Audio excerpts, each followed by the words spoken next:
You can tell that man behind the mask is Rand Paul. A bunch of protesters descending on the Kentucky senator and his wife Kelly as they left the president's RNC speech from the White House. Actually, it was a longer trip than that. He joins us right now for his first live interview since that confrontation. Senator, good morning. That looks scary. Yeah, you know, my wife and I, it was horrific. You know, we had two women with us who were friends of ours. We had looked out, you know, we came out of the speech at the White House. We looked into the street. Our hotel was only right across the street from the White House, but we couldn't go because the mob was already chasing people down that chose to go out that exit. So the Secret Service says, get on a bus and ride to the Trump Hotel. So we got on a bus. It took 45 minutes to get through all the mobs. We get there safely, and then we say we'll get an Uber to go all the way back where we came from, and we wanted to be dropped off at the hotel. But as we got close to it, the streets were blocked and no one would let us through. And what happened is there was 2 blocks, and I regret that I made this decision, but I said we're going to walk the 2 blocks. We walked 1 block, but as we walked 1 block, we could see some police in the distance, but we also saw a mob of about 30 people marching and yelling. They all of a sudden saw me right as we got to the policeman, fortunately, or I don't think we'd have survived. We got to the policeman, and the policeman, I don't think, recognized me. And as they came closer, they were shouting my name, and the crowd doubled to 60. And then it doubled again to 120. And as they were surrounding us, and it got closer and closer, and everybody kept pushing back, the policemen were forming a barricade with their bodies. I whispered to the policeman, they know who I am. You've got to get reinforcements. It's going to get worse. He called for reinforcements, but we didn't get any reinforcements. We waited, but the crowd was getting bigger and bigger and pushing in. They were yelling threats. They were trying to push the police over to get to me. They were grabbing at us. And it got worse and worse and worse. And then finally we decided to make a move. I said, we've got to move. If there's not going to be reinforcements, we have to try to get to the hotel, which was another block. And they were shouting threats, you know, to us, to kill us, to hurt us. But they're also shouting, say her name, Breonna Taylor. And it's like, you couldn't reason with this mob, but I'm actually the author of the Breonna Taylor law to end no-knock raids. So the irony is lost on these idiots that they're trying to kill the person who's actually trying to get rid of no-knock raids. And they were shouting and screaming and just, really, these people were unhinged. But I can't tell you how, I'm not sure we would have made it. So as we're walking, sort of surrounded by the police, they're attempting to push the police over to get to me. So at one point, they push a policeman backwards. He stumbles, and he's trying to catch his balance, and I catch the back of his flak jacket to stabilize him and, you know, make sure that he's okay, because he's our defense. I mean, if he's down, the mob's loose on us. And you've seen the pictures of what they do to you. If the police are not there, if you defund the police, if we become Portland, if America becomes Portland, what's going to happen is people are going to be pummeled and kicked in the head and left senseless on the curb. That would have happened to us. I promise you, had we not had the D.C. police to support us, I mean, we are thankful that we have police, and we've got to wake up. We can't have the whole country. We can't have Joe Biden rule the country and have no police. I mean, we can't walk down the street in D.C. safely now.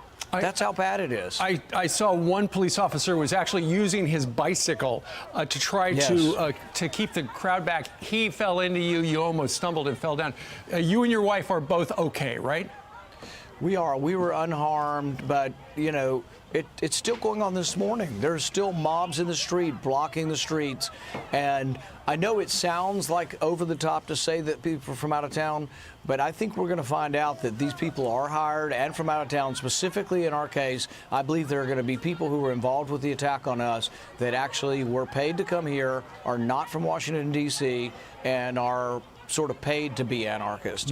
This is disturbing because really, if you're inciting a riot, that's a crime. But if you're paying someone to incite a riot, that person needs to go to jail as well.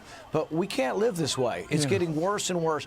You know, I like being free to be able to walk out and go for a walk in the park. We cannot go outside now. It's become so dangerous for us. And I don't hear Joe Biden or Kamala Harris saying one thing about the violence. This mob is their voters. This is the new Democrat Party. And if we don't resist this, the United States is going to become Portland. We're going to become Chicago. All of these failed cities Democrats have run, the president said it in his speech.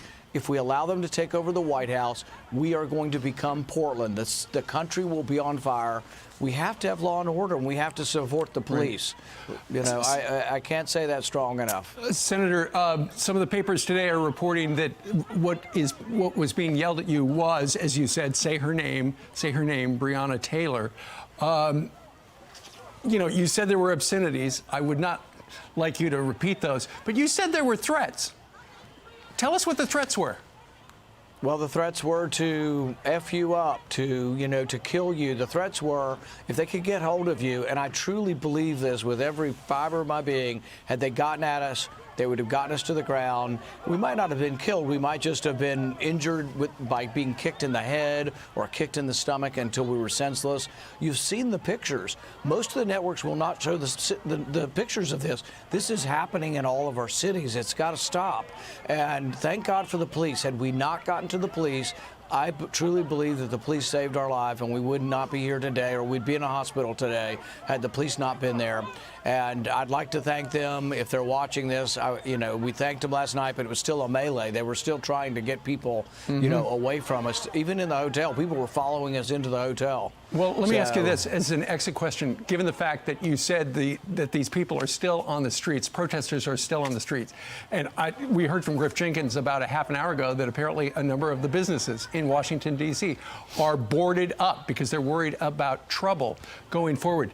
Does a prominent Republican like yourself, somebody who is very recognizable, need to have security to simply walk on the streets of Washington, D.C. or major cities in America?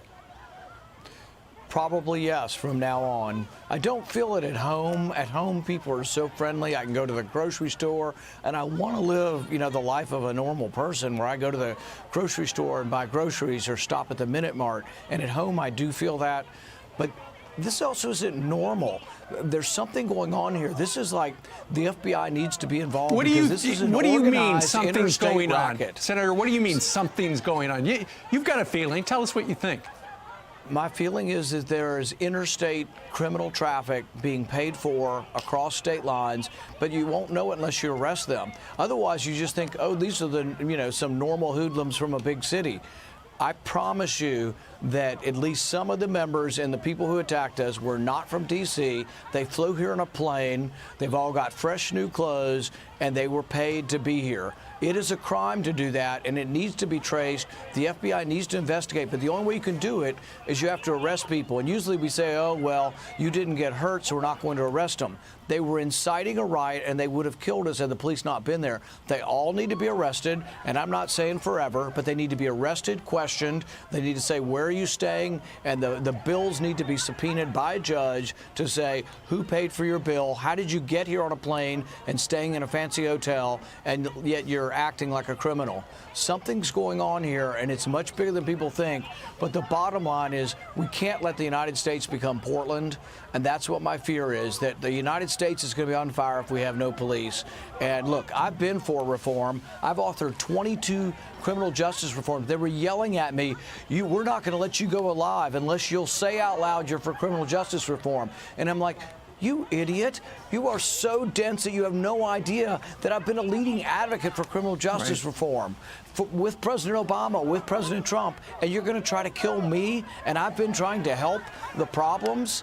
And so this is what's sad, but it's such lawlessness. If we have this kind of lawlessness, I would say people are going to get killed. People have been killed. The former police chief, his story was so sorrowful to listen to his wife last night that was killed in St. Louis.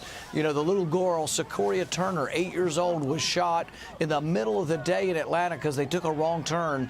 But the police, they had let the mob take over a street corner armed. We can't let our cities be taken over by these marauders and thugs. Well, we are glad you are safe, you and your wife, Kelly, and we thank you very much for coming on to tell us your story. Let's see what happens next. Let's see if there is some sort of an investigation or if it just disappears as he did right there. All right, Senator, thank you.